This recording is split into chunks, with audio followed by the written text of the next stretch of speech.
Okay, I will call to order the Haywood County Board of Commissioners meeting for February 5th, 2018, and ask everyone to please rise for the Pledge of Allegiance.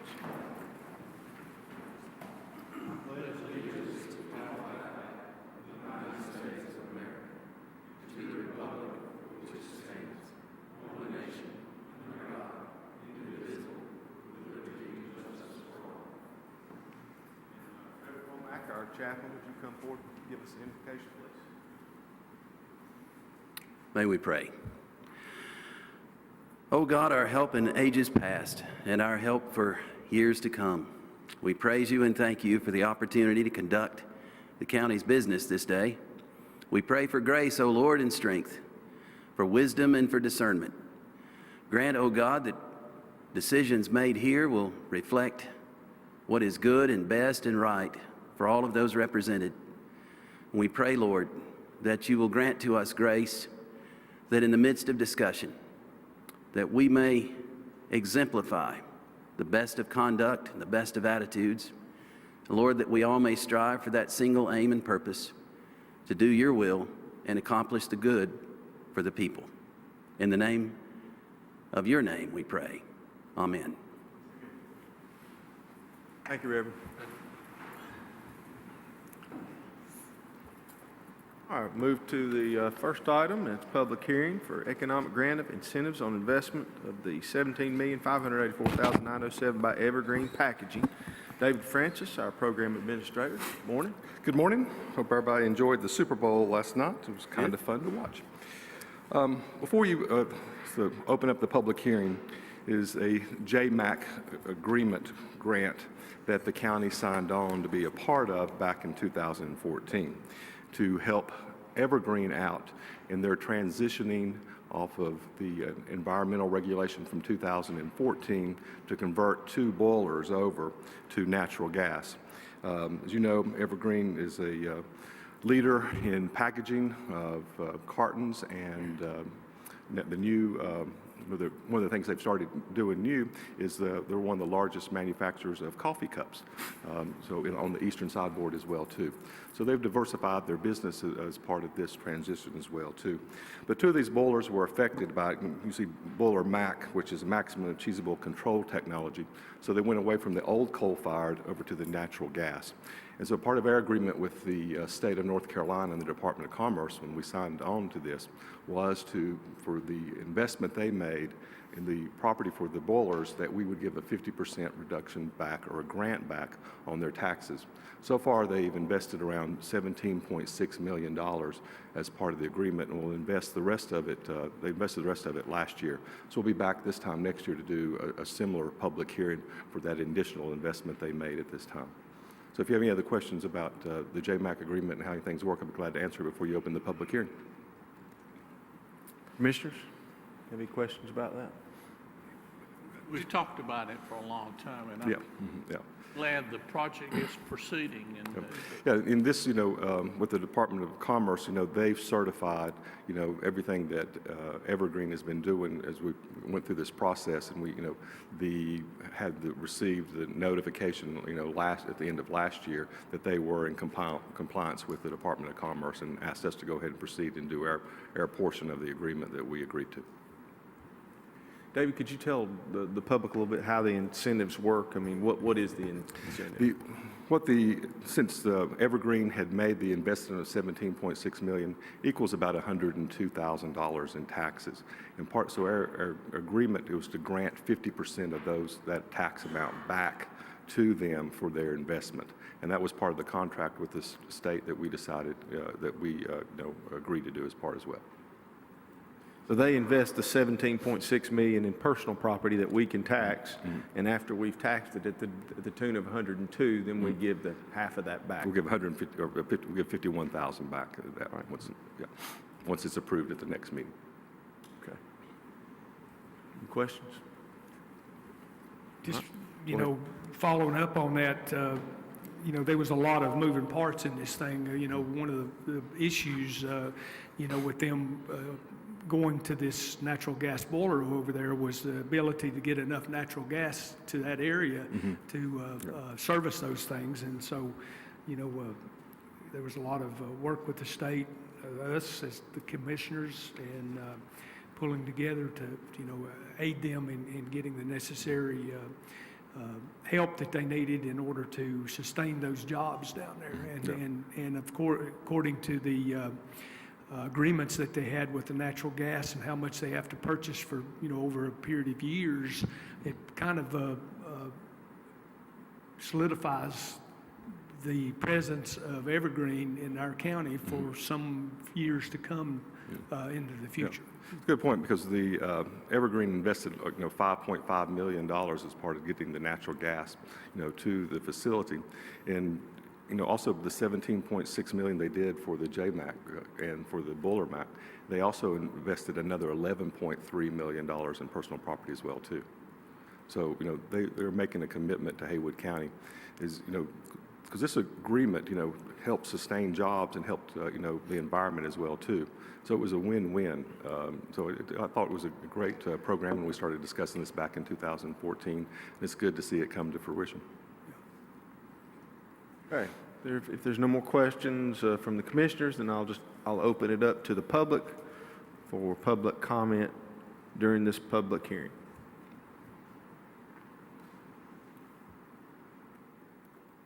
Okay, and no one has signed up earlier. Does anyone want to speak who's here? Okay. All right, well, we will close the public hearing on that matter. And thank you, David. Thank you. Move to the next matter, which is just public comment session. I don't have anyone signed up for public comment on any matter. Okay. Next is constituent concerns. Mike?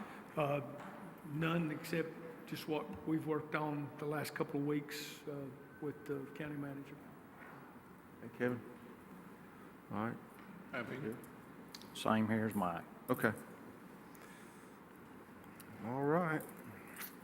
Then we'll move to administrative agency reports. We have Shelley Foreman with us this morning, the Valya Health update.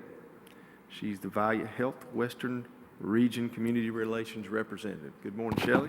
Good morning. I'm short, so I'll pull this down so you can hear. I always love coming to this meeting because of this beautiful courtroom. It's just so lovely. I travel all around Western North Carolina, and this is the prettiest courthouse, so just don't put that in the minutes. I'll get in trouble with some of my other counties. Well, I sent you in your packet, you got a lot of information that is more background information for you. I won't be going through the details of all that today, but I'll hit some of the highlights. But before I talk to you a little bit about VIA and our preparation for Medicaid reform, which you've been hearing about for several years, but now you're going to be really starting to hear about it as the spring hopefully brings out a RFP from the state of North Carolina. I just wanted to highlight some of the great things and partnerships we have going on here in Haywood County. I always love to see Sheriff Christopher. He is such a strong supporter of people with behavioral health and substance use issues. He's been instrumental, he and his staff, in the operation of the behavioral health urgent care unit at the Balsam Center.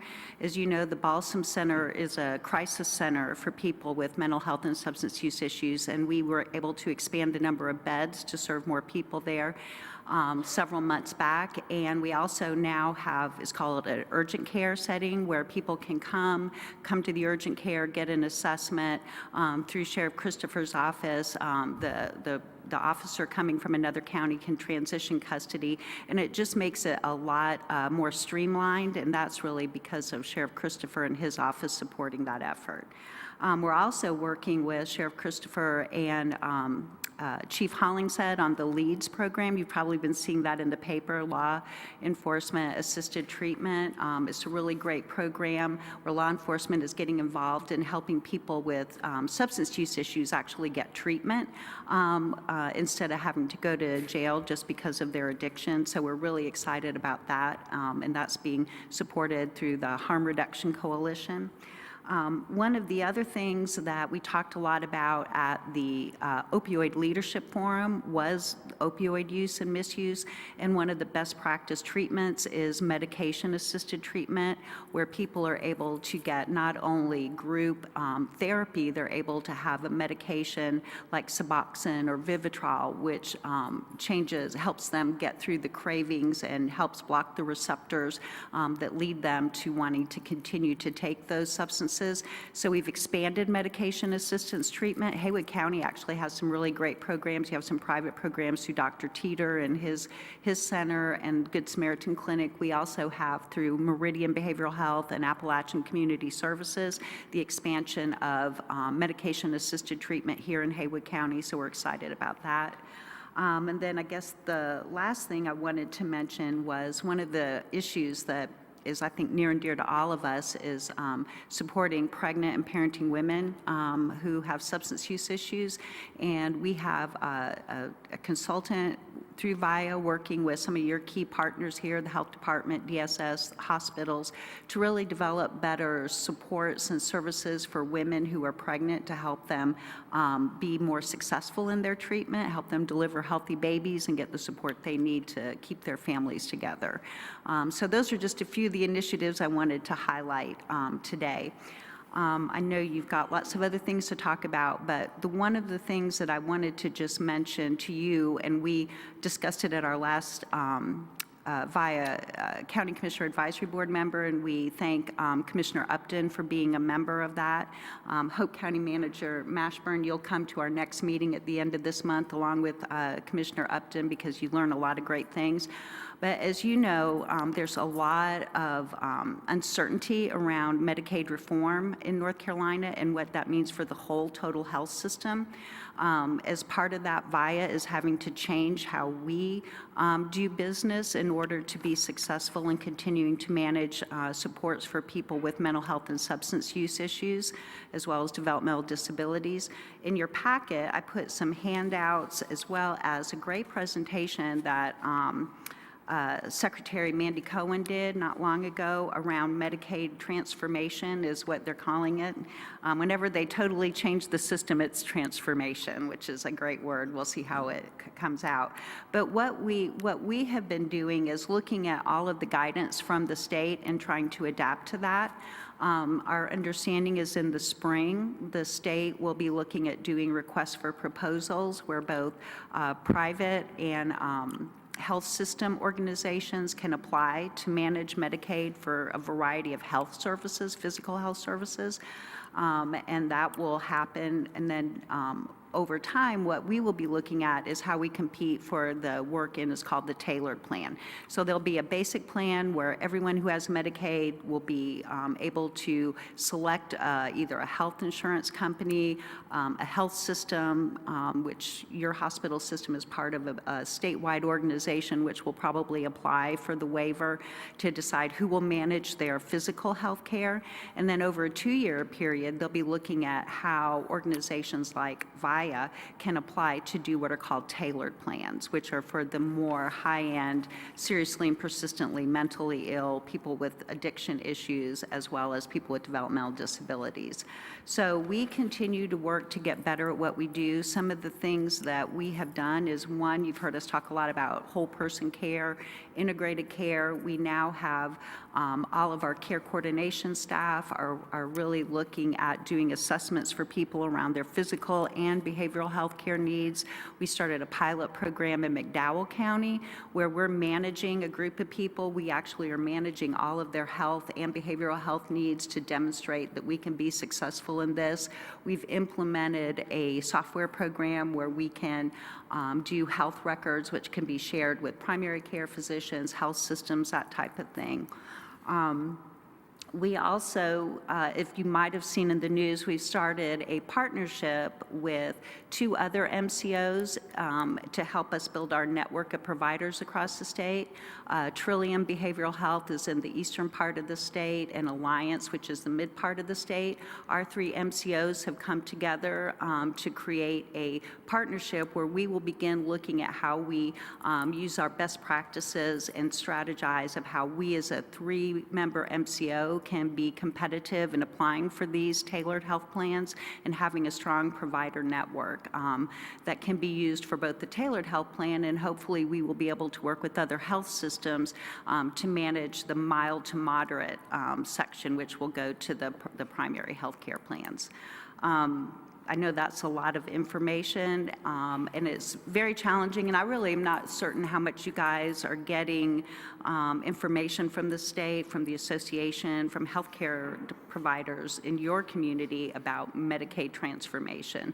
So I'll stop there and let you ask questions if you have any, but we do want you to know we are preparing. We plan to be an active participant. We're hoping legislation will come out this week that will define more clearly the role of MCOs over a period of time. We'll let you know as soon as we get that in, but we think there'll have to be some discussion and negotiation between those folks who'll be managing the primary health care for individuals and the mild to moderate folks in that mental health issue, and VIA as how we can work together to use our provider network to offer them support that they need. Thank you, Shelley. Commissioners, have any questions? Shelley? One question, Shelley. The consortium, does that cover the whole state? With Alliance and Tree, I'm saying, well, we've got a group down east, we've got a Right. group mid-state. Does that involve all the counties or just It does part? not yet, no. There's some MCOs that aren't participating. We partnered with the two that were most in line with sort of our vision of how we would be competitive. Our goal would be that between the three MCOs, that we have providers that would be able to serve most counties throughout the state, because many of our providers, do cover across county lines. So our goal would be to work with those two other MCOs to create that kind of strength in the statewide network.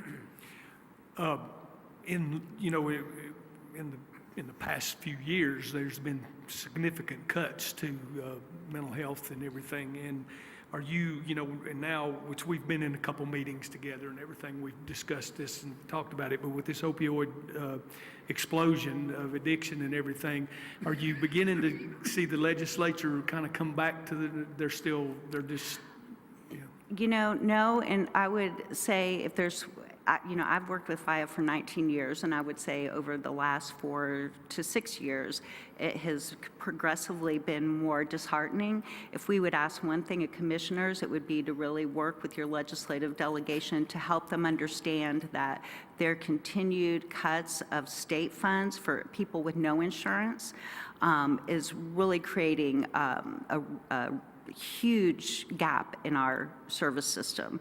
We serve the same number of people or more, and in our rural communities, we have a pretty high number of people that don't qualify for Medicaid and who are indigent. And we have continued to use our fund balance to cover what we have, what has been cut, but we no longer are able to do that because we have now gone through that. So we are at a place now where services for people with no insurance are being are much more challenging, and especially people with addiction issues. That's not a short-term treatment. That is a long-term commitment to recovery, to residential care, inpatient care.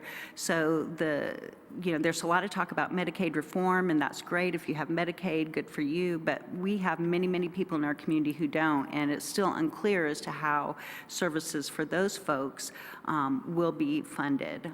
What we will say is the state did take money out of the general fund for mental health and substance use issues and put it into the Cures grant for opioid use, and but it was less than what they took out, and we have been using that money to expand some of the medication-assisted treatment and really trying to build our network around opioid use. But it is a huge concern and a huge issue that, frankly, I think we need your help in supporting the need for more state funding for people that don't have insurance.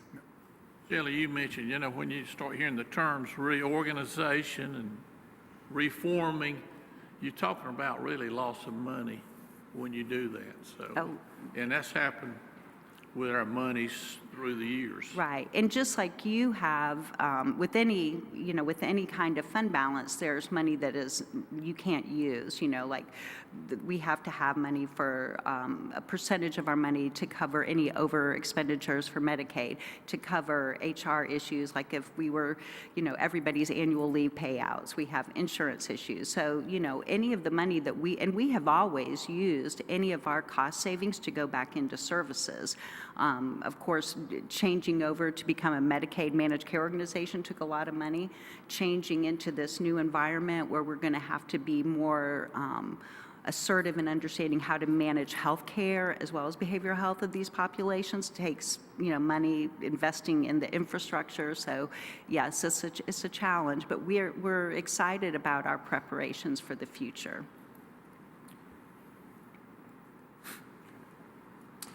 All right, well, thank you, Shelley. We appreciate you coming each week or each time and providing all the information that you do about Thank you. these issues that are certainly important for Haywood County, and appreciate you recognizing the folks that you did this morning as well.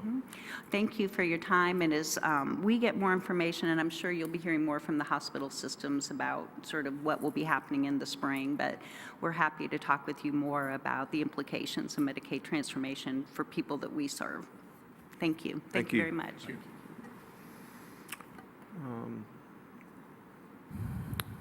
Next, we've got discussion or adjustment to the agenda. Anyone have any adjustments to the agenda this morning? Anything to add? All right, if not, we'll move to the consent agenda. First item there is request approval of January 16, 2018 regular meeting minutes. Anyone have any changes, corrections, or deletions to those?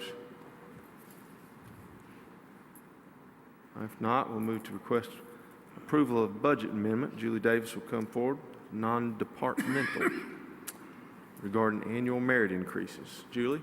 Good morning. What I have for you today is a budget amendment I bring to you on an annual basis. This is where we spread the merit or cost of living or whatever we have budgeted for this year across all the departments. The front page is a summary that shows how much money we had budgeted, the $763,869, and then behind that is where it's spread across all the departments to cover the, this year we had a cost of living allowance for most county employees and a up to 2% merit. Okay, commissioners, have any questions? It's just the merit and the cost of living increase that's provided to the employees. Very well deserved. All right, thank you, Julie. There's nothing else on the consent agenda. I'll entertain a motion to approve the consent agenda as presented. So moved. Any further discussion? All in favor indicate by saying aye. Aye. Those opposed, and that passes unanimously. All right, we don't have any old business. First item of new business is request approval of March 14, 2018 as the advertising date for 2017 delinquent real estate taxes. We have Mike Matthews, tax collector. Morning, Mike. Good morning, Commissioners. Yeah, we're requesting a date for March 14th, and I've got the reports from the what we started with. We had a levy added of $50,355,974.87. The payments, we received payments of $46,146,555.68. That leaves us $4,451,451.28 that we're planning to advertise, and we're at a percentage right now of 91.16%. Okay. All right, commissioners, have any questions of Mike? I got some questions. Okay. Why wasn't the report you just gave in the agenda packet? Because we close out the month until, when we have to send in the agenda packet, we can't close out until the end of February, and it takes us a day or two to do that. In the end of January? I'm sorry, end of February. That was the beginning of, end of January, beginning of February. Okay. Well, our process is to have that in there. There's no So- way possible we can do that when we send the agenda I packet. thought that it would be after January, like when people paid up in January, like the 5th or 6th. Isn't that when you No, we calculate? do through we do through January. This is what we're going to do. Well, this is how we run it. She can't run it. She can't pick down just from January the 5th. That's what we had that issue with last year. Okay, when will the delinquent notice be mailed out to the property owners, do you think? What- It will be 30 days before the 14th of April. So we're going to send that out. We'll send it out this week to be mailed Before the 14th of March, you mean? before the 14th of March. Okay. And so when would be the last day to pay, before your name would be in the paper? The advertisement will go out on a Wednesday. So we'll like to have it, well, on the letter, it's going to say the 5th, or I'm sorry, the Friday before that, which will be So the Friday before the 14th? the Friday before the 14th. Now, we're able, if we receive a payment between now and then, that's when we're going to send the list over to the Mountaineer. If we're able to receive a payment in between that Friday and the 14th, we can still pull that name off as long as they haven't printed yet. Okay. Any questions? All right, so you want to be able to advertise on March 14th, 2018, is Yeah, that we're right? trying to get a little earlier start. We got a good momentum going now, trying to get a little earlier start than what we have been. Okay. All right, Commissioners, I'll entertain a motion to request approval of March 14th, 2018 as the advertising date for the 2017 delinquent real estate taxes. So move. Second. Any discussion? Just that we need to make sure we get those numbers into the agenda. Yeah, I'm going to leave these with into Candy for you. yeah, into the minutes so that that'll be part of the record. Yeah. You make sure that gets done? Y'all? Okay. All right, all in favor indicate by saying aye. Aye. Those opposed? And that passes unanimously. All right, next we'll move to request approval of updated fee schedule, hours of operation, and staffing for the new animal service facility. Doyle Teagues with us this morning, our Animal Services Director. Good morning, gentlemen. Good to be here with you this morning. What I have for you, we have looked at our fee schedule. We have the opportunity to use a low-cost spay-neuter clinic in Asheville to provide a lot of our fees and surgeries and services. So we can actually lower some of our fees, make them more understandable, and offer more services for less money. So that's why we've looked at changing the fee schedule. You all have that in your packet. If you need me to go over it, I can. But we are looking at changing the office hours for the adoption center and the animal services office, just primarily because it's so much larger. It's going to take us longer to get it prepared and open to the public. And then finally, Sarge's Animal Rescue Foundation, they have came to us. They're looking to provide some of the staffing at no cost to the county for the adoptions. They'll still be county adoptions. And seeking authority to enter into a memorandum of understanding with them to provide those services. And all that was in the packet. So whatever questions you have, I'm free to answer. Okay. Commissioners, any questions of Doyle? Well, I assume, like on the dog adoption fees, for example, before it was $40 to $107.50. Now it'll be a standard $85. Yeah, Am I standard understanding that 85 right? across the board. And they'll have more services like a microchip and more vaccines. Okay. So it's going to be a better value, and we'll send out healthier animals. We didn't offer the microchip before, No. is that right? No. Okay. All right, any other questions about that? The hours, tell us about the hours for the new animal facilities. So basically, we have two entrances in the new building, a intake side and an adoption center side. On the intake side, we're proposing to be open by 10 in the morning. That way we can deal with all the animal services stuff, and if somebody has a stray or something that we can take in from them. The adoption center, we're proposing opening at noon until 5. That'll give people a chance to come into adoptions, and the SARG staff will be there to help those folks. So it'll take a little bit of the burden off our other employees. We are going to close, we're proposing to close on Sunday. I looked at all the areas in Western North Carolina and all the other facilities, and nobody else is open on Sunday currently. If we see that there is a drop in adoptions, then we'll revisit that if y'all approve it. Okay. So the office is going to be open from 10 a.m. to 5 p.m. Monday through Friday, and 12 to 4 on Saturday. Yep, And then adoptions is 12 to 5, or the adoption center 12 to 5 Monday through Friday, and 12 to 4 on Saturday. that's correct.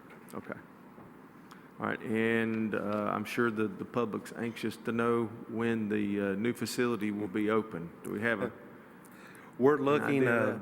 we're pretty close. We're doing some punch list items. We're still waiting for some cages out of Texas. We're realistically projecting into March sometime to be open and going some. Okay. All right, commissioners, have any questions? Everybody okay with the new schedule, hours of operation, and staffing? I guess on the time, you're really just opening up an hour later, but you're staying open Yeah, we're an staying hour later open as an well. additional hour because I'm usually there between 4 and 5, and there's a lot of folks who just show up just thinking that we're a county office, we should be there till 5. So we are going to extend that hour, and I think we'll do a lot of business during that hour. On your Saturday operations and Sunday, you just not see much early on Saturdays and then hardly any on Sunday? Yeah, part of that is Sunday is pretty slow. We have occasional busy Sundays, and then just providing the staff to get it open. It's harder to staff the weekends, so we're going to probably use fewer people, but give them more time to clean. That's why we're saying open at 12. That way the building's presentable and the animals are taken care of before the public's in there. So they'll be there in there working? Yeah, they're there anyway. Our staff will be there at 8 o'clock on every day of the week, even Sunday, just not open to the public. But cleaning staff versus public staff is, it's a little more cost effective just to have them there part of the day. Okay, any other questions? All right, if not, I'll entertain a motion to approve the updated fee schedule, the hours of operation and staffing for the new animal services facility as presented by Doyle Teague. So move. Any other questions, discussion? All in favor indicate by saying aye. Aye. And those opposed, and that passes unanimously. Thank you very Thank much. you, Doyle. Next is request approval of Homeland Security Grant Acceptance Memorandum of Agreement for Rapid Deployment Tents and Heaters. We have Travis Donaldson, our Emergency Services Deputy Director. Travis, how are you this morning? Good, Kirk. How are you? Good. Morning, Commissioners. What I've got for you this morning is a memorandum of agreement for a domestic preparedness response program grant from Department of Homeland Security, funneled into State Emergency Management, and then passed out into the Dipper regions. We're a part of the Dipper 9 region, which is from Buncombe County west. This year, we were asked to sponsor a heated tent program. It's two tents with heaters. One stays here in Haywood County. The other one will be transferred over to Transylvania County. The way the domestic response program works is it's a bunch of shared resources. So if somebody here in our region needs this tent, it goes out to that region, and the other counties have other resources that we pull in as well. And this is just the memorandum agreement for the grant acceptance for that. All right, Commissioners, have any questions? This, I think I picked up, the size of each tent is what, 12 by 18? 12 by 18, yes, sir. And we'll be getting two of those. One will stay here in Haywood County, the other one will be transferred to Transylvania County for their resource. It's 100% funding on the side of Homeland Security. So these tents, what, it's a $50,000 grant. So I guess I'm curious about the tents and the heaters. That's $50,000 worth for two tents and heaters. I mean, are they just really special tents and heaters? They are special tents. We actually, I don't know if you remember, I guess it was probably a little over a year ago, we had that multiple day search Right. up in Big East Fork. And that was actually where we housed the responders. We currently have one of those specialized tents already. The addition of this one we'll actually be able to connect them together. They've got special attachments to be able to put them together and actually have a large, we'll have two 12 by 18 tents that will be climate controlled to be able to house responders, survivors, multiple different resources. They're compact in storage and also really easy to set up. You can have one set up with 4 people in a matter of about 10 minutes. Who applied for the grant? We were actually asked to sponsor the grant. Okay. There really wasn't a application side of it. All right. Just reading, it says that Haywood County has been, I guess, asked to sponsor this shared resource project. I mean, how did that come about? The Domestic Preparedness Region 9 meets biannually. At the last meeting they had, basically everybody's divvied out sponsorships as far as grants and equipment that they're going to purchase. And at that meeting, we were asked then if we would sponsor that grant.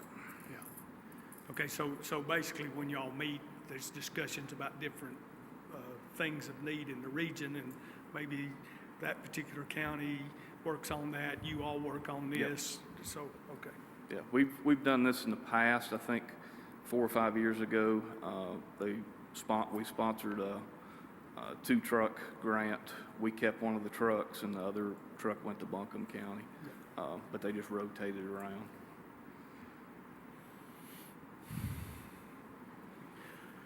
And I guess with Transylvania County, we share a common county line, and We that do. tends to be a lot of where the rescue missions are taking place. Up in that area, yes, sir. Okay. How is and I'm fine with the grant. I don't have any problems with the grant. I'm just curious with some things. But so how does a tent that seems to be more for rescue deal with Homeland Security? It could be used, Homeland Security, large-scale shooting events, anything like that, mass shootings. It could be deployed anywhere in Haywood County for really any sheltering purpose. It's just in the past, we've primarily used for rescue operations and stuff like that, but they're completely deployable for anything that we need. Doesn't most of this grant money, even for like fire departments and stuff like that, it originates out of the Homeland Security? Yes, So, ultimately, yes. mhm.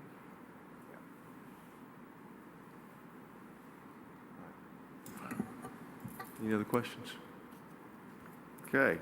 Well, thank you, Travis. I'll entertain a motion to approve the Homeland Security Grant Acceptance Memorandum of Agreement for Rapid Deployment Tents and Heaters as presented by Travis Donalds.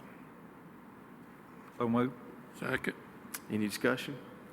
All in favor indicate by saying aye. Aye. Those opposed, and that passes unanimously. Thank you, Travis. Thank you, sir.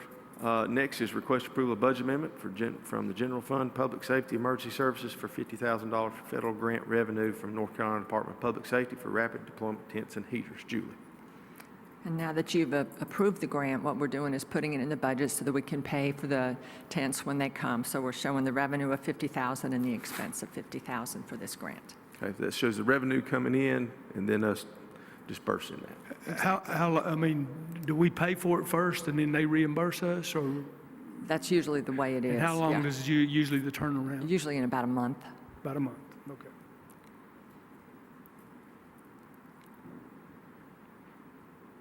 I guess an example of the tents is that, you remember in the Rambo movie when they had the tents at the bottom of the mountain, and I guess, that could be Homeland Security if you had somebody running around like Rambo. Yeah. And you had these We'll tents. be ready for them. All right, so I'll entertain a motion to approve the budget amendment. So moved. Any discussion? I mean, you got somebody second? Second. You've watched too much TV. I hung up on Rambo. Well, it's a good, I thought it was a pretty good example. Mm-hmm. He got us off course, I didn't you? remember them in the tent, they're talking about it. We were all pulling for Rambo, though. All right, was the motion, is the second? The second? Second. All in favor indicate by saying aye. Aye. Those opposed, and that passes unanimously. Thank Thank you, you. Julie. Next is request approval of purchase of emergency services radios, programming, and installation to provide interoperability between all county agencies at a cost of $47,942.97 to be paid from emergency services budgeted funds. Travis Donaldson again. Morning again. This request is for the approval of purchase of 7 portable radios. They're tri-band radios. In Haywood County, we have 3 frequency ranges that everybody commonly operates off of.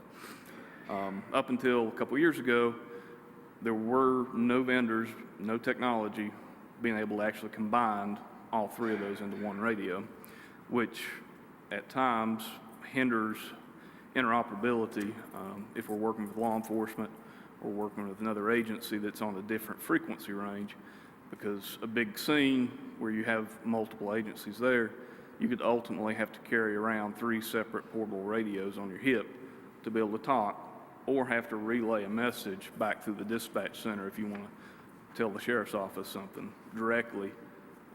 So you're relying on relaying a message at that point instead of having a direct line of communication. We demoed 2 separate vendors' radios. The only 2 that we know are made as tri-band radios.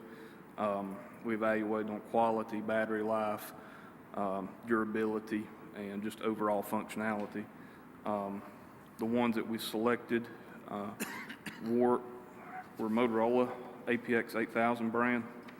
The quotes and everything are attached in there, along with some accessories. And then we also had some money left over there to bring up the emergency services communication trailer, which is pretty outdated, hasn't been updated in a while radio-wise, but we'll actually be able to revamp that with leftover money, along with radios that we've had, just we haven't had any application to use them in.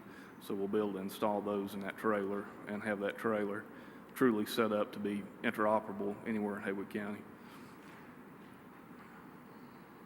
Okay, commissioners have any questions? Can these work countywide? I mean, Lake Logan has a lot of trouble getting out up there. Yeah. Will they be able to use them? Use it? They operate on the same frequencies that we currently have. I think Lake Logan possibly has some Viper radios up there. I don't know how many they've got, but they could be used up there. I don't know how much better they would work for those guys. They're still a portable handheld radio, which is not as powerful as what would be in the truck, which is really what those guys need up there. Well, this really won't help them then, will it? I mean, they might see a little bit of benefit, but as far as having higher powered radios or anything like that, it probably won't help them any. So now to do the job right now, you have to have multiple, If 3 or 4 on your person. Yeah, if you get outside of the truck, because our command staff have a bank of radios in their vehicles that you could talk on to everybody on, but once you get out of that vehicle, you're limited to being able to talk to EMS and fire departments without going and retrieving 3 other radios, which are kept different places. So you got This 3 one other- radio. Yeah, 3 other circuits working, and this radio operates on all 3. Yep. And it eliminates the need to have. You can 3 carry one radio with you all the time, and if something happens somewhere, you don't have to worry about where you left your other 2 radios at to be able to communicate. Travis, does that ever become a problem as far as radio traffic, having too many people on that frequency? It's definitely can be a problem anywhere you go. There's, I think there's some solutions out there for us to look at to try to slow some of that radio traffic down. But I think I've talked to Jeff and Shanda and all of us a little bit, but I think they're kind of working on something in the background right now. I'm just curious. I know in the past when I've worked, if you get a lot of traffic, especially on the sheriff's department channel, then it could create a problem. So, Yep. The biggest thing that kind of stirred this up a couple of years ago, I guess they had the shooting there on Stamy Cove in the church, and EMS and fire was there, command staff were there, and law enforcement was there, and nobody had a clue what law enforcement was doing. So EMS didn't know where to be, didn't know where safe zone was at. So there was a lot of safety issues that came about during that event because nobody had that Yep. interoperable communications because we didn't have any kind of radio that would talk or listen to what was going on the law enforcement side. But you do say right now you do have the capability in the truck, If you're in the truck, but once you close that door, then you got to carry the 3 radios. yep. Also noticed here on one of the quotes, they were giving us some money back for some old radios. Did I understand that correctly? Yeah, that was from Harris, the second vendor that we looked at. They had a trade-in program, giving a discount for radios to turn back in. But we're not going with them, is that correct? No, We're gonna go they were, when we evaluated them, they shorter battery life, a little bit cheaper feeling radio. I actually don't have either one of them. The vendors already took them back, but there was some obvious difference comparing the two. Okay. No question there. I guess the only question I would have is if the people we're going with now to purchase the radios, would they also buy the old radios back? I don't think they had any kind of program doing that right now. I think they turn those on and off as far as discount programs and stuff like that.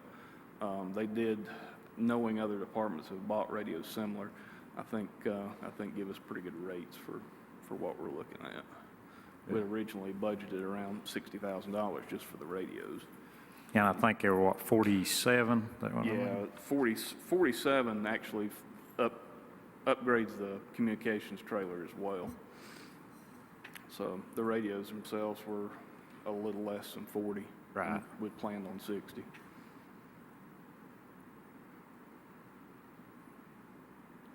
Okay, any other questions?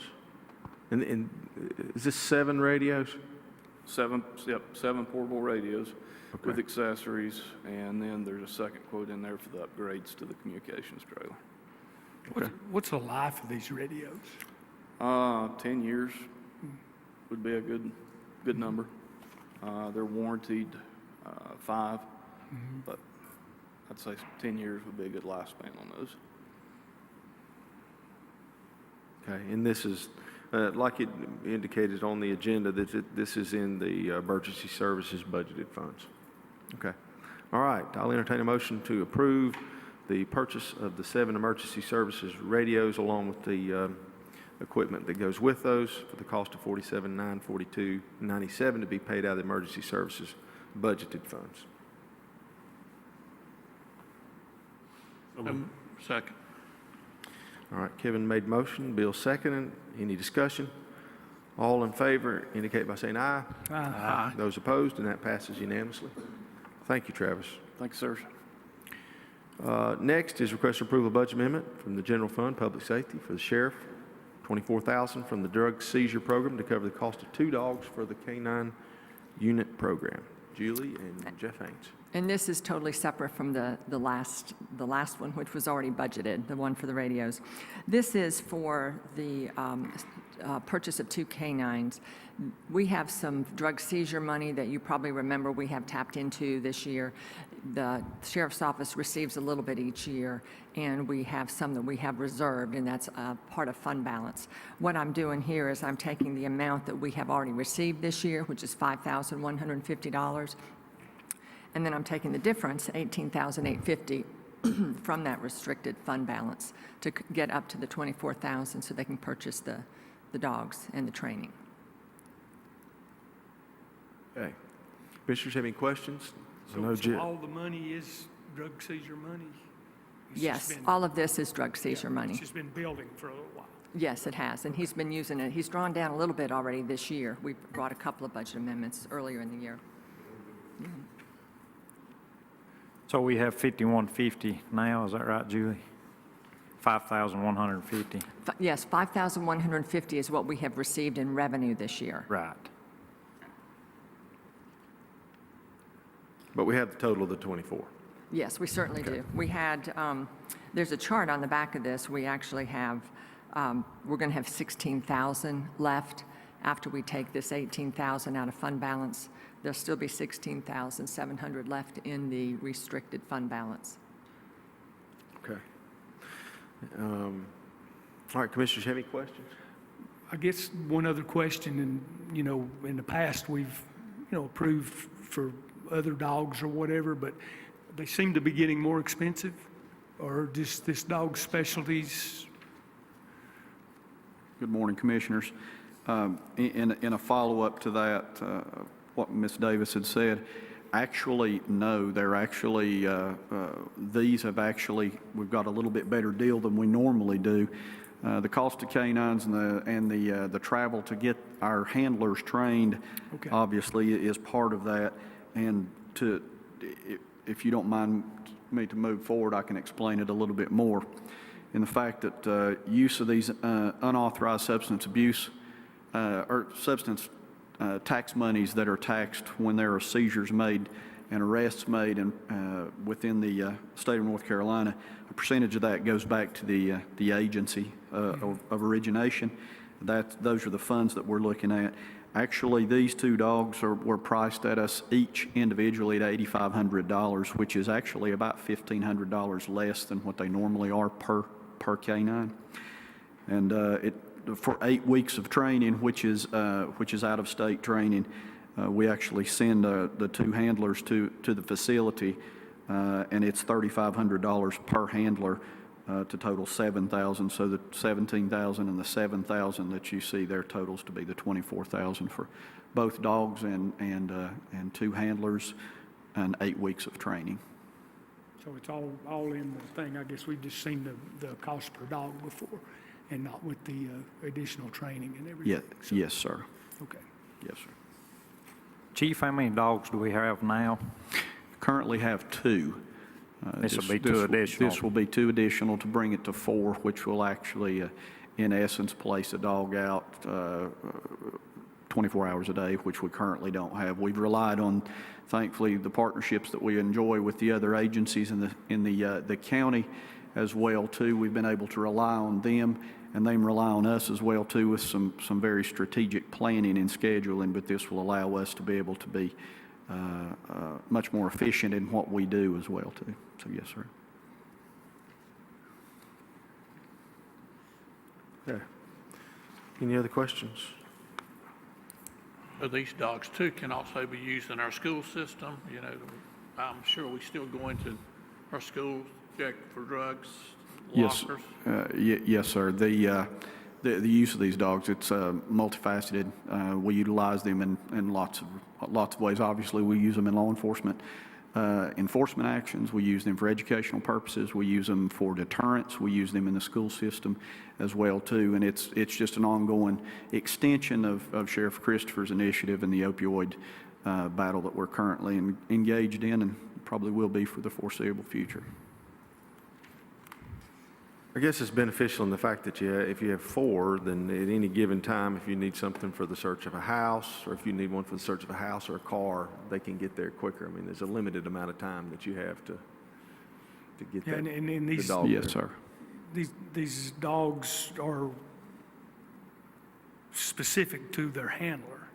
And so if you only have 2 dogs and that handler may be off duty and he's got to be called in to do that, where this will allow you to have one pretty well on duty 24 hours a day. That's correct, and it has proven to not be a good way of doing business in the past, where if a handler moves on and you try to replace a handler midstream, these dogs are trained before we ever send our handlers to them. It's actually the process of training the handlers and building that relationship between the canine and the handler during that 8-week process.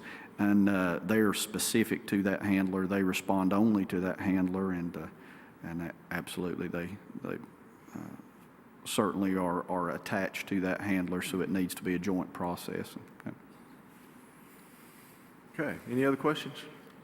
If not, I'll entertain a motion to approve the budget amendment for $24,000 taken from drug seizure monies to cover the cost of 2 dogs for the K-9 unit program for the Sheriff's Department. Second. Any discussion? All in favor indicate by saying aye. Aye. Those opposed, and that passes unanimously. Okay, thank you for that, Jeff. And then we'll move to the next item. You're presenting request approval to purchase 2 vehicles for the Sheriff's Office from Waynesville Chrysler as the lowest responsive vendor in the amount of $43,680. Yes, Commissioners, good morning once again. I am requesting the approval to purchase 2 new Dodge Chargers full-size police-rated sedans from Waynesville Chrysler Dodge, which represented the lowest responsible and responsive bid, from which 2 quotes were received. That being the cost of, total cost per vehicle of $21,840 per vehicle. Yeah. And are those outfitted? No, there's an upfit charge on top of it as well too, which will be paid for out of already previously budgeted monies. The upfit to those vehicles is a little over $9,000 apiece, totaling about just a hair over $19,000 for both vehicles for the All right, upfit. that's still a pretty good deal, though, isn't it? Yes, sir. Yeah. Okay, Commissioners have any questions? If not, I'll entertain a motion to approve the purchase of 2 vehicles for the Sheriff's Office from Waynesville Chrysler Dodge as the lowest responsive vendor in the amount of $43,680 to be paid from budgeted funds. Second. Any discussion? All in favor indicate by saying aye. Aye. Those opposed, and that passes unanimously. Thank you. Thank you, Jeff. Next is request approval of appointments of Kay Kirkman, John Ostendorf, Rob Rowland, and Dan Schultz to the Haywood Greenway Advisory Council. We have Claire Carlton, our Recreation and Parks Director, here. Good Morning, morning. A couple of weeks ago, members of the Greenway Advisory Council met with the Council on Governments and requested to increase the at-large membership from 2 to 5 members, which was approved. So on behalf of the council this morning, I'm asking for approval of the appointments for Kay Kirkman, John Ostendorf, Rob Rowland, and Dan Schultz. Okay. Commissioners have any questions?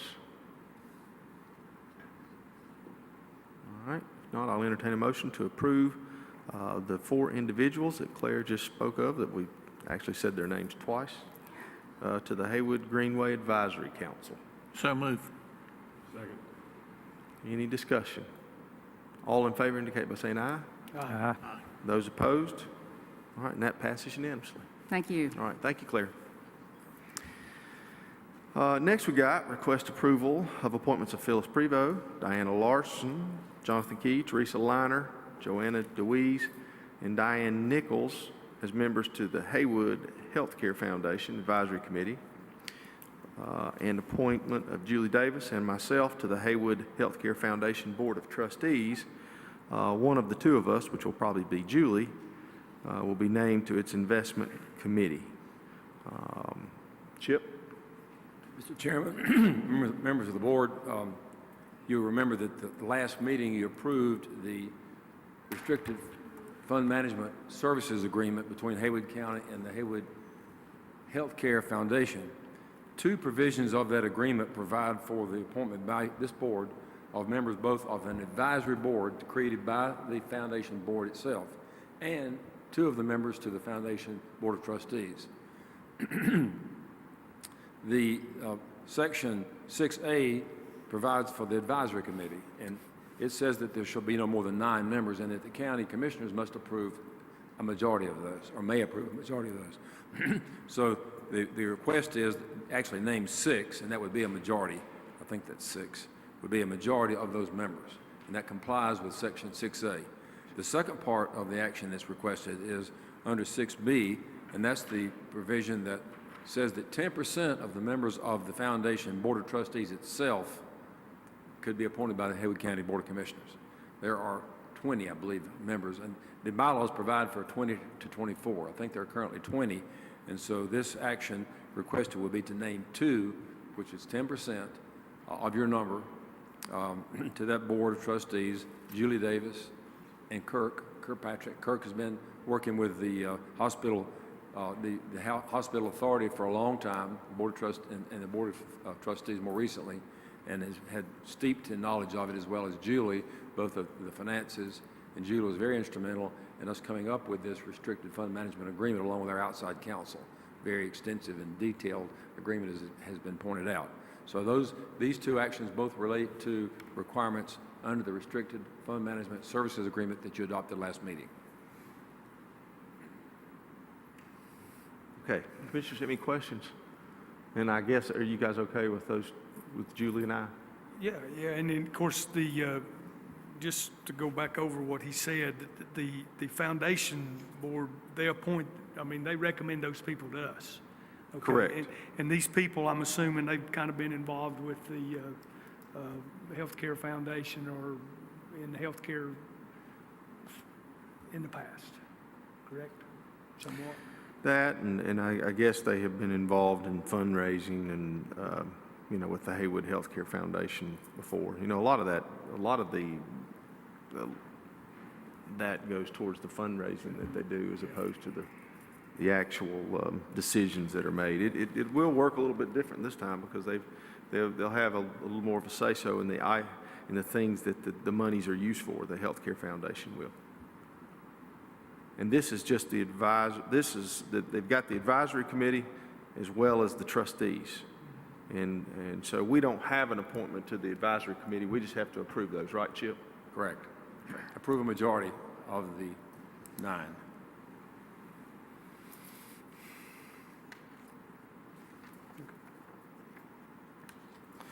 All right. Then I'll entertain a motion to approve Phyllis Prevost, Diana Larson, Jonathan Key, Teresa Liner, Joanna DeWeese, and Diane Nichols to the Haywood Healthcare Foundation Advisory Committee pursuant to Section 6A of the Restricted Fund Management Services Agreement. So moved. Second. Any discussion? All in favor indicate by saying aye. Aye. Then I'll entertain a motion to appoint Julie Davis and myself to the Haywood Healthcare Foundation Board of Trustees. And Chip, can we just go ahead and say Julie's going to be on the investment committee? Yes, I would say so because that's part of the agreement that we made, that it's actually required that one of you two be on the investment committee. So yes, although they actually make the appointment, I think Okay. that would be in the form of a recommendation. All right. So, I would encourage the rest of the board to, let's place Julie on there. And, my finances aren't that great. So I think she'd probably be a better representative than me. Well, So, since most all boards that Julie serves on, she wears that hat, the financial part of it, so I'll make that motion. Right, okay. So the motion, the second is for she and I to be trustees and for her to be recommended to be on the investment committee. Correct. Okay. And we already got a motion in the second. You guys took care of that pretty quick. Any discussion? All in favor indicate by saying aye. Aye. All right, that passes unanimously. Next is request approval of budget amendment from General Fund Healthcare Distributions to Haywood Healthcare Foundation of $3 million from the Haywood Health Authority per agreement. Julie? The Haywood Health Authority, which is the old Legacy Hospital Board, was able to get $3 million released of the sale proceeds from the hospital to send to the county. And the intent is for the county to send this on to the Haywood Health Foundation to start earning some interest in order to start using those funds for health initiatives in subsequent years. The $3 million became a revenue to the county, so I'm budgeting that revenue, and then I'm budgeting an expense for us to be able to send that on to the Haywood Health Foundation. Okay, Commissioners, you have any questions? All right, and this is, just for the public's information, this is just the initial disbursement.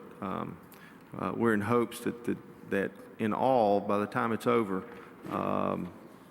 and all of it can be released, it'll be approximately $18 million, which is a lot more than we had expected.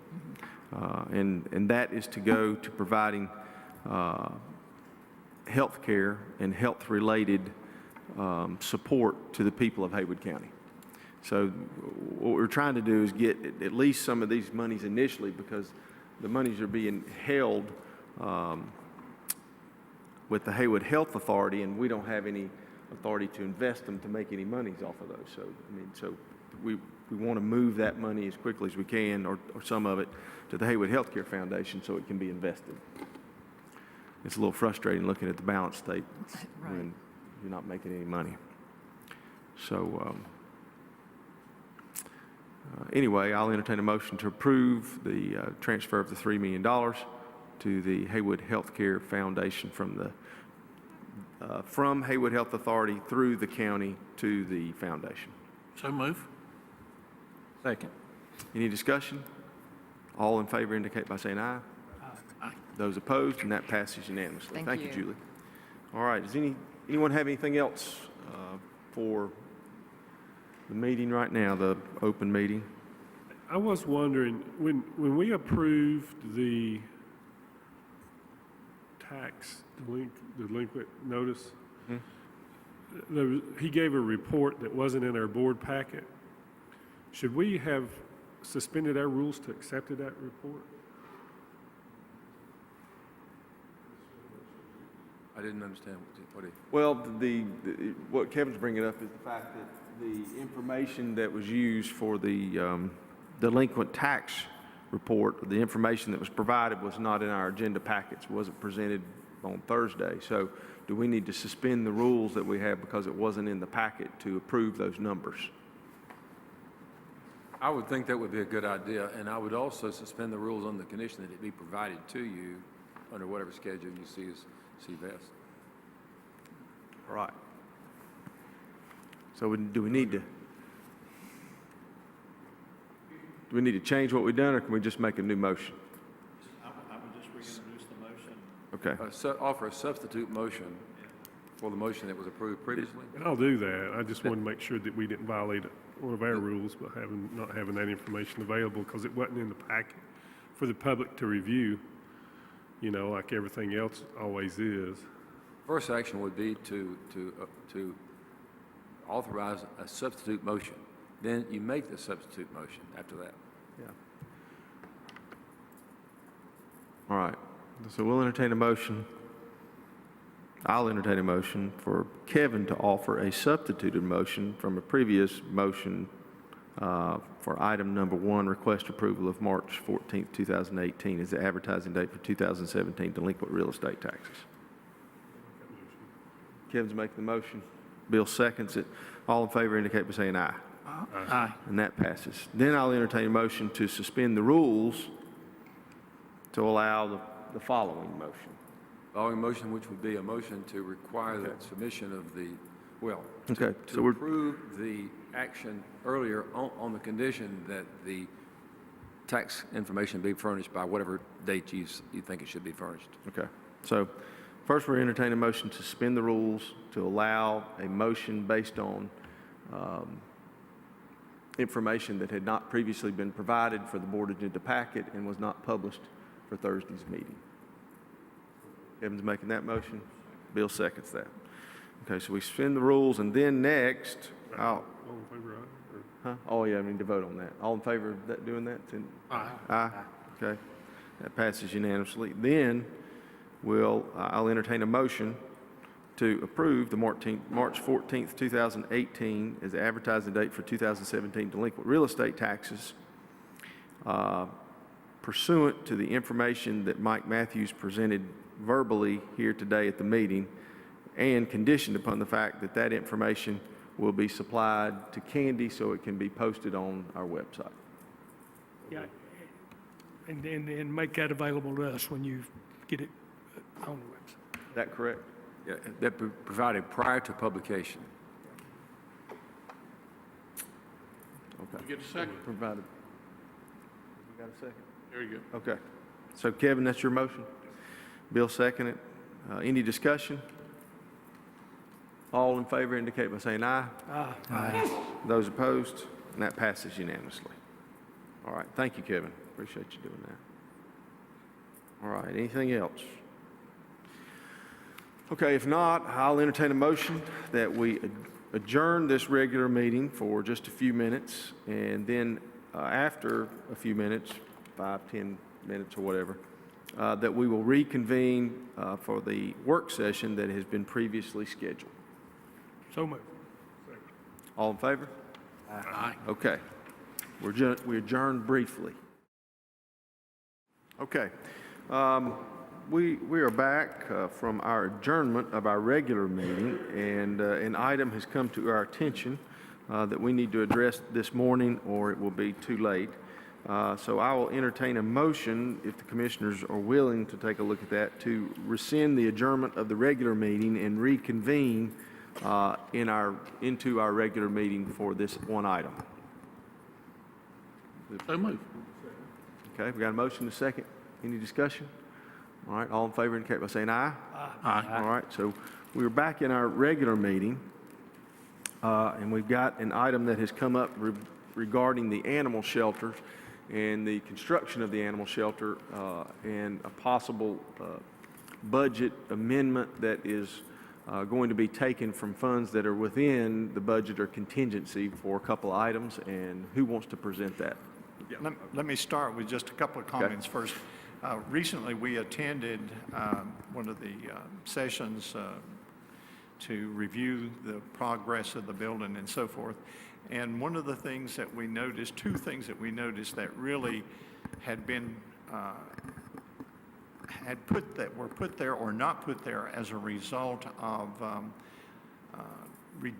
trying to reduce the cost of the building. And so one of the things that was done at that time was to not do anything but seal the concrete floors that were put there in the most public areas. In the areas where most of the animals were kept, the floors were epoxy and sealed and everything like that. There are some pictures that you'll see in a minute that show what the floors in the more public area of the building looked like. Also, part of that was to reducing the cost. They changed the type of air conditioner that was put in there for one specific room, and you'll get more details on that. But what we thought is, if there were funds that were left over from the project that had not been committed, then we would like to upgrade the floor and also change the air conditioning unit. And again, we'll explain more about that. But that's the purpose of doing this. But if we wait, then we can't treat those floors, because when the cages are delivered, when the furniture is delivered and all of that, then it would just be almost impossible to do that, to treat the floors without having to take all the furniture back out and everything. So we have to do that now before the furniture is brought, before some of the other things are put in place. And with that little bit of a background, I'll turn it over to David to present more of the information. As Mr. Mashburn said, that Mr. Mashburn, Chris Boyd, Julie Davis, and myself met at a regularly scheduled meeting with the contractor at the facility. Dole Teague was there as well, representing the county, and Gerald. Gerald was there too. So we had and when we were doing a walkthrough, looking at the initial punch list that was presented by the architect as they had previously walked through the week before, it became apparent to us that the way that the floors were there was not representative of how we think that this building should look. It's a beautiful building, and it's going to have lots of years of service to the citizens of Haywood County. But the floors were just a concrete floor, and then just put a coat of a sheen on top of it. So any imperfections that the concrete had in them, which could have been a simple pencil mark, dirt that was not properly removed, skid marks from the lifts, paint that had gotten spilled, got sealed into the floors. And so this, even if they had, these items didn't happen, it didn't look finished. Because you have a brand new building, a beautiful building that didn't look finished. And so we, all got our heads together and thought that it would be, let's try to see what we can get some quotes to work in where the public area is and back where the offices are, to bring up this epoxy finish. Several of the cages areas in there, if y'all walk through, has a little bit of epoxy. You'll see the flakes in it. So we looked at that, and we also asked them for another quote for vinyl sheeting, which would be a long roll of sheeting with very few seams in it. Dr. Kristen Hammett made it very clear that we shouldn't have anything with seams or cracks in it due to the accidents that animals may happen there as well. So that made it very, it was one of those things, that's, pretty smart. I'm glad she was there that day. So that's so the two quotes that we have for the resilient flooring, which was the sheet vinyl, was $39,607.63. For the epoxy floor, which I think we all really like a lot, that'll really set the building off, was $27,981.64. Okay, so there's a difference of about $12,000, and luckily the one that I think that that we'd much prefer to see in the building was the epoxy flooring. That's one, that's the flooring. And then there was a unit that was outside. I'm sorry I couldn't get the PowerPoint done. But there was a unit. David, do you have pictures of the floor? Yes, sir. A couple pictures of it, just so they could take a look at while you're talking.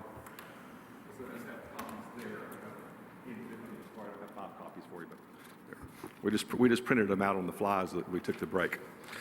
The other item is there was a air handling unit, as Mr. Mashburn described, that is for the grooming room. And it's just one AC unit or one HVAC unit for the grooming room. And unfortunately, when it was placed, it's right outside the entrance to the facility. It had been previously discussed about moving it, but at the time, the facility management director thought it was okay to leave it there. But after we saw it, Dr. Hammett recommended that we remove this unit and move it back to the side where the other units are as well, too. We haven't got a quote on that yet. There were some numbers that were tossed around, so we may have to, take that number, what we heard at the meeting, to move there and have just a number in there to move that unit. Any idea what approximately it might be? They thought anywhere between $4,500 to $5,000. Just to move it? Just to move it, yeah. Is that? Because we'll have to run, because you're moving the unit, but you're also moving the piping to go back up into the ceiling and come back out. That's what David, let me ask now, the $5,000, that doesn't include the unit itself? No, the unit was going to have to be bigger, correct? Because Yeah, it's so- going to have to move from from where it is now. It's going to have a bigger unit there. So probably we're looking at $10,000. Is that what we think about around estimate there for everything to be moved? But what they were worried about with that unit being right at the front of the entrance, you could have children that would be, could get around that, or the dogs could be, if they go by there and, take care of their business in front of the unit. Was that drawn by the architect to be put there? What was the question? Was it drawn by the architect that way? It was drawn by the architect that way because that was the cheapest way at the time to provide that cooling to that unit. But that was not part of the original design. That was a part of the re-engineering of it in order to bring the cost down. But that's one of the things that probably we would have been better off to have spent the money to begin with. Now, I mean, it is a new unit. I don't know if we if we can't get any kind of concession by the contractor on a new unit and take that back in, then, and we are looking at some of the things that we have to do for some of our other buildings, possibly we can reuse it. I'm not positive we can do that, but possibly we could.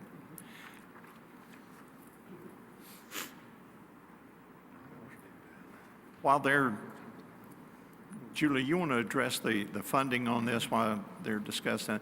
And let me apologize for this, but we tried to get this information before so we could get it on the agenda. We were not able to do that.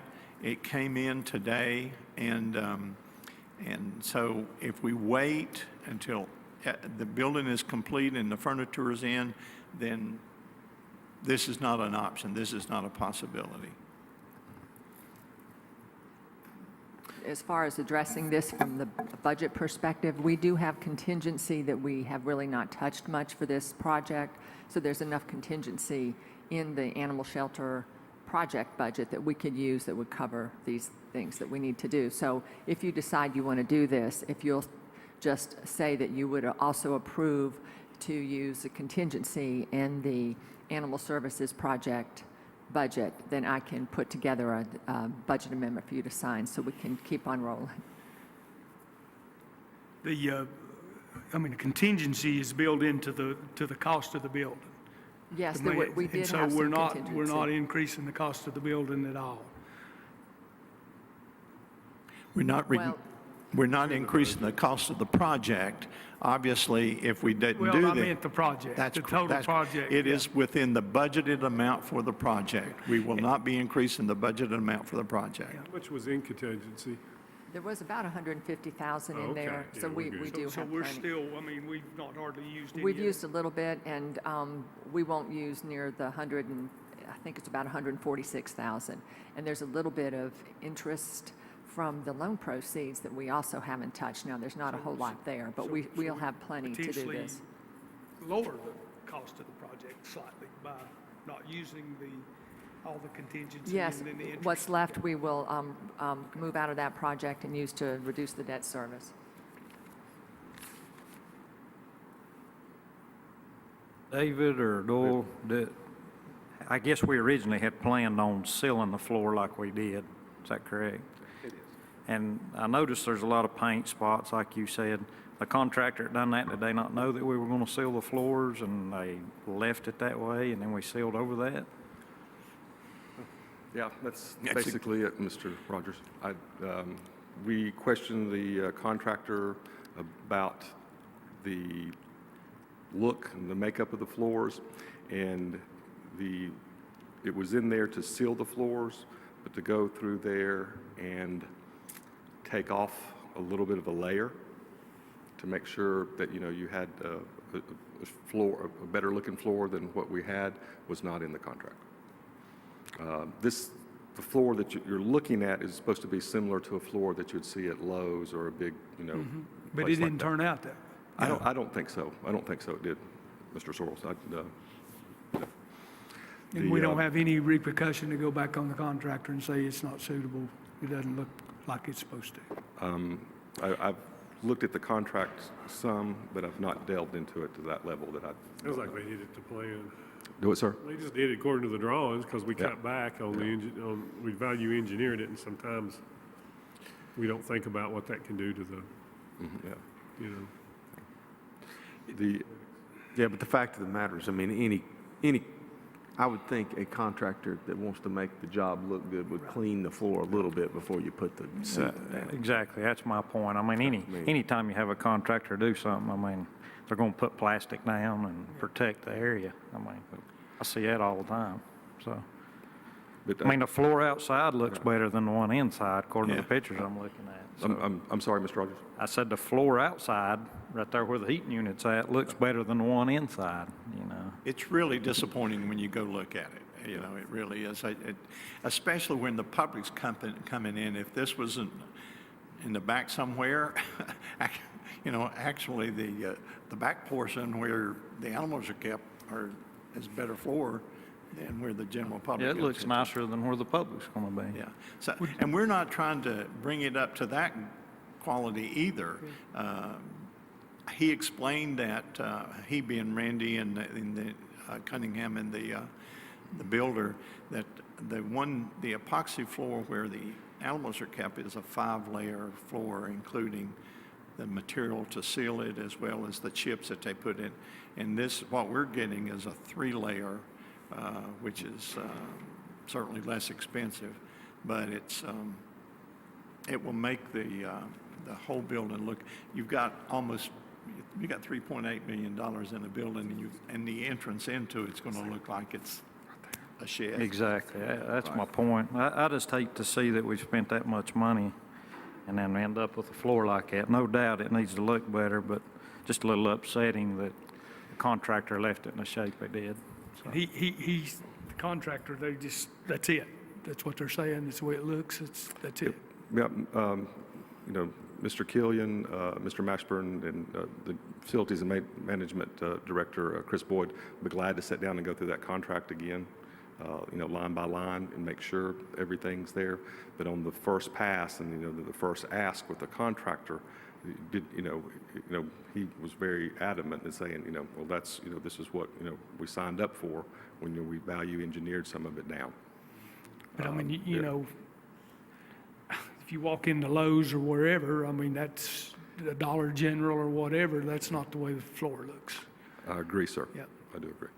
So, It's, I mean, I just hate to have to, I mean, I understand what we're trying to do and probably needs to be done, and, we got a contingency to do it, but, and, it doesn't sound like and contractor's done a very good job on the floor. That's what it doesn't sound like. Yeah, I agree. But one of the things that we were trying to do with this, and why we talked about it, was that we think this is a better fix than leaving it the way it is. Because, the amount of money that's been invested in the upkeep of, in this facility to last, that we think this will be a better long-term solution, and it will match what the building looks like as well, too. Because when you walked in, you've got this beautiful building on the outside, the wainscoting, the rock work on the front, and you walk in and it looks unfinished. It looks unfinished. And then if you start looking at the floor, then it really looks unfinished. So, And looking at the positive side, sometimes you have to see how something looks before you know you need to change it. And this will probably look better when we fix it than it would have if everything had gone normally for us, the way I look at it. I truly believe that as well, because where this epoxy flooring is back in some of the cages there, it looks great. It looks really good. It looks really good. So, anything to add? Don't think so. Okay, so do you have the two separate prices? Yes, sir. For the resilient floor, which was the sheet vinyl, was $39,607.63. And for the epoxy floorings, $27,981.64. Okay, but the recommendations for the epoxy floor? Correct. Correct. Okay. And then what about the change out of the little Mitsubishi? 10,000. $10,000 for that, sir. Okay. Yeah, for the heater. I'm sorry. Change. And will that be used in another location, or we get the heater? I'm sorry, I missed the first part of your question, sir. Will the heater be used in another location, or? Gerald, you think we could? Yeah, seems like we think we can probably use it in another location. Okay. What happened there, David, or Doyle, I might be asking the wrong guy, as far as this one being installed, did we just think it would work and it's not, or? It would work fine where it's at, but due that it's on the front entrance as you walk in, if there's kids out there playing, and one of the things that Dr. Hammett brought up is that, when a dog walks by there, that's going to be one of the first things they see, to unload on, so to speak. And so it could end up being more of a maintenance issue at that time too for, the children and for the animals. It looks like it's a mini split's what it looks like. Yeah, And it's just one they're room, yeah. designed to be right there at the front, and then, of course, you're gonna have to go all the way behind the building, and creates a whole nother situation. It's probably not, what do they call it, sized big enough to Yeah. push it as far as it's Yeah. got to be So pushed. we had to increase the BTUs. Somebody remembers the number Yeah, from that's 16 to 20. exactly what it is. So that's why you gotta have the unit itself. You could put it on the back and you probably wouldn't get anything out of it, so gotta get a bigger unit, so, anyway. But we thought this was important enough, as, we asked for the quotes on Tuesday, trying to get the project wrapped up as, quickly as possible, to bring it forward. We just got the quotes this morning during the board meeting, and, that's why we reconvened this. Is there any other foreseeable issues? The only one that I know of, fencing. The USDA, we'll explain the fencing side of it, I'll jump in on the process. The fencing right now, we have a play yard in the back that is single fenced, and we have a construction fence around the exterior of the property that's coming down. In order to be compliant with the state statutes and the Department of Agriculture, if we leave an animal outside unattended, it has to be double fenced, your property. And right now, we're just single fenced, and that's the way we are in Hazelwood, and we've been able to sort of get by with it, but the inspector told me a time or two that when we move to the new facility, we need to address it. And right now, we just have this single fencing around it, so. So is that going to have to be corrected also? Sounds like it. How much, what's the cost on that, do you know? We've been getting quotes from vendors, and tomorrow morning, we're going to review those quotes, but I think at a minimum, it's going to be about $35,000 to run the fence from if you're looking at the building from the left side all the way back, be an L that ties back in to on the Duke Power facilities on the right, it'd be that. Because sometimes, I don't know if you've heard, we talked about putting a place where you could walk the animals in a dog area, back up there, to leash the animals and walk back on is one of those things that has been mentioned in the past. This would go ahead and get that part of it done. That way we wouldn't have to come back when the Friends or the county figures out how they want that walking area to look, because it's going to have to be done sooner or later. So. Yeah, the extra land back there, it'd be good for the Friends to be able to figure out what to do with that. It could really enhance that facility. It would, yeah. And there's enough, you walk up a slight hill and then it flattens out. The top would make a nice area, It'd almost be like a dog park in a way. It would. Some of the facilities that we've talked about in the Watauga and some other places that, especially with the adoption theme coming from the animal services, will give the folks, not just having the room where you have there, they'll be able to take out the dog and be able to walk around and, put it on a leash and play with it and stuff. So. And the area where we're going to redo the floors, that's the area that we added, that we kind of added so that we could have, the community could use that, right? That's one of the rooms, yeah. Yeah, that's what I thought. And that's important, Yeah, for that'll the be a- community to be able to get in there for other, meetings or whatever. Yeah, it's a pretty nice, it'll be a conference room that, the community can use and that we can use. Oh, microphone.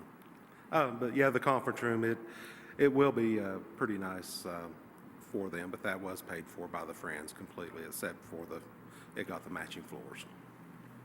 Well, how much money have they raised so far? So far, I believe they're up around 6. We're working on a naming rights for the adoption lobby, which will probably come over multiple years, and that's $250,000. So we should be up around 750 or 8 by the time that's done. And that money goes to reduce the cost of the build? Part of it has gone to, $100,000 has gone to buy the furniture, the technology, and we'll probably stock the building with the janitorial supplies and stuff like that. So that's already been given to the county, and it's not coming out of taxpayers' funds. We've already got that, so it's reducing the cost. But they, I think I understood it right. A lot of that they raised was going to be to reduce the project. To reduce the project or reduce the debt? The what? The debt, amount of the yeah. loan, and Yeah. and that's what Which is reducing the project. Yes, yeah, it is. Okay. Yeah, reducing the project. And a lot of what we put in with that, 100,000 or so, really did add to the building, and it's not at taxpayers' expense. Right. There's But additional that was money, I think is additional, what yeah. he's- But yeah. we could, theoretically, over the potential to reduce the project or the debt would be, if they meet that $1 million, could be 800,000+ to reduce. Correct? right. That's I the way believe I so. understood it. So instead of costing 3.8, it'd be 2.8 or 3. Three. Is that, am I understanding that right? I don't know if the loan will go down that much, because some of the stuff, like I say, is furniture that we purchased that's not going towards the loan. Right. But well, the value is there, and because we have the furniture, and the county didn't have to put a furniture budget with this project. Right, so it still should reduce it that same Reduce it. amount, Yeah, it's reduced. because we're not You having to said you spend that about amount. 100,000, and that's about where you'll be. Yeah. So if you, theoretically, if you've got 600,000 raised right now, and you spend 100, you got $500,000 that could potentially go to reduce the debt. Well, we gave 175 for the add-on, for the conference room, But that's in the 20,000. That's in the 3.8. Okay, okay, then, But we gotta, I mean, you're getting me confused. yeah, I believe we're on the same page. It's just that all the money that is Because- being raised is going into the project, and, Well, we toward medical too. yeah, some went for medical stuff. Medical facility, some of it went for that. Well, but the whole project was supposed to be 3.8. That's what we approved. And I don't think it's that at That's this the loan. point, yeah. Yeah, 3.3. And there was a few items that was not included, like the furniture and a couple of things like that. And then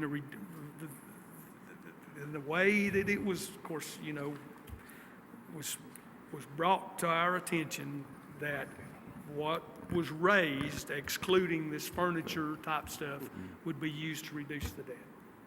Yeah, and that, I'm sure that the Friends that is part of the Friends' goal, is to give you all some money to go toward the debt at the end of the construction loan period. So, Just for clarification, the amount of the loan, the initial loan was $3,350,000. The amount of the project currently is $4.1 million. yeah, but that So was the with the difference land is, and we had some upfront costs that we didn't include in that. we did purchase the land, that's true. So I just get a lot of questions, you know, how much have they raised? How much is it going to reduce it? And, you know, you're trying to answer them out there. That's what I'm trying to do. And then, you know, of course, here we are adding back, even though it's still hopefully going to stay within the amount of the project and not go over. It looks like, did you say we had 127,000? 146. How much? And in what, well, we 146 have in used a little contingency. contingency. What we have today is $132,814. Okay. Yeah, I was In just adding it up. Looked like a fence would be 35, the epoxy floor 28, and 10 to move the heater, so it's about 73,000. So we're still going to be within Yeah. the budget. It's just, like I said, it's just still frustrating that the floors were left like they were. And I'm sorry, Mr. Hensley. That's why you have contingency in your budget. Yeah, that's, you know, as Julie said, there's only a little bit of it's been used, and, you know, that's why we, you know, when we were discussing this, we thought that, you know, this would be the appropriate use of those funds for this, you know, is to, you know, really finish the building off, you know, make it what I think the building, what we think the building should be, because I think if you if you saw it right now, you would think that this is not what we signed up for. it's not finished, Yeah. right? And Yeah, David, I was just thinking about all the buildings we built since I've been on board 12 years, and if 73,000 is the only money we spend on really a change order, that's probably the smallest amount of anything I've been involved with. I was thinking about the courthouse, all the change orders. Yeah, there's a few Jail, there. you know. There was a few there, wasn't there? Yeah, Yes. yeah, so, yeah. So again, you know, our apologies, but we thought that this was this was urgent, and we needed to discuss this with the board. And Okay. All right, so we're just going to take care of the, well, Commissioners, you all right with that, with the questions that have been asked? Okay. No, we're not going to move forward with the fencing today? so we were going to review the quotes tomorrow morning. Is that correct? We're reviewing those quotes tomorrow morning. We just have some round numbers, and at the lowest one, I think off of our memory, is about 35,000. Did you say there was, I mean, we got a single fencing around it now where we've got the outdoor area, but what about you said the project, does it have an additional fence with it, or is that the fence you're talking about? No, there's a construction fence in place now that's going to go away. Okay, what's it made out of? It is just chain link, it's temporary, it's, it wouldn't. No way to utilize some We of it? looked at it, and Yeah. it's pretty flimsy stuff. It's just sort of.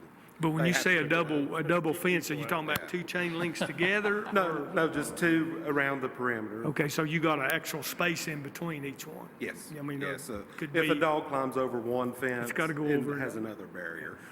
Okay, It's so you could have a small area and then a big area, and that's what you're talking Yeah. about trying to do? Exactly.